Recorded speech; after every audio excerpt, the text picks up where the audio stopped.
సాధారణంగా వివిధ ప్రాంతాల్లోని కాలనీలకు వ్యక్తుల పేర్లుండటం మనం చూస్తుంటాం. కానీ గ్రామాలకు వ్యక్తుల పేర్లుండటం చాలా అరుదు.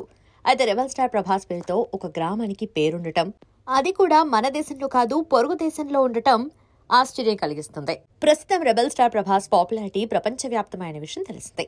బాహుబలి, సాహో, సలార్ వంటి పాన్ ఇండియా మూవీలతో ప్రభాస్ గ్లోబల్ స్టార్ గా గుర్తింపు తెచ్చుకున్నారు. అయితే ప్రభాస్ పేరుతో ఒక గ్రామం ఉందనే విషయం ప్రస్తుతం సోషల్ మీడియాలో హాట్ టాపిక్ గా మారింది. ఒక గ్రామానికి ప్రభాస్ పేరుండటం, అది కూడా భారతదేశంలో కాకుండా పొరుగు దేశమైన నేపాల్లో ఉండటం విశేషంగా మారింది. ఒక తెలుగు మోటో బ్లాగర్ నేపాల్లో పర్యటిస్తుండగా ఒక ఊరి పేరు ప్రభాస్ అని ఉండటాన్ని గమనించాడు. దీంతో అతను వెంటనే ప్రభాస్ పేరుతో ఉన్న గ్రామ బోర్డు కనిపించేలా వీడియో తీసి సోషల్ మీడియాలో పోస్ట్ చేశాడు. తాను నేపాల్లో ప్రభాస్ అనే ఊరిలో ఉన్నానని, మన తెలుగు వారికి ప్రభాస్ అని పేరు వినగానే ఒక వైబ్ వస్తుందని, మీరెప్పుడైనా ప్రభాస్ అనే పేరుతో ఉన్న గ్రామాన్ని చూసారా అంటూ ఆ వీడియోలో ప్రశ్నించాడు. అయితే ఆ గ్రామానికి ప్రభాస్ అనే పేరు ఎందుకు వచ్చింది, దాని వెనక కథేంటి అన్నవి మాత్రం తెలియరాలేదు.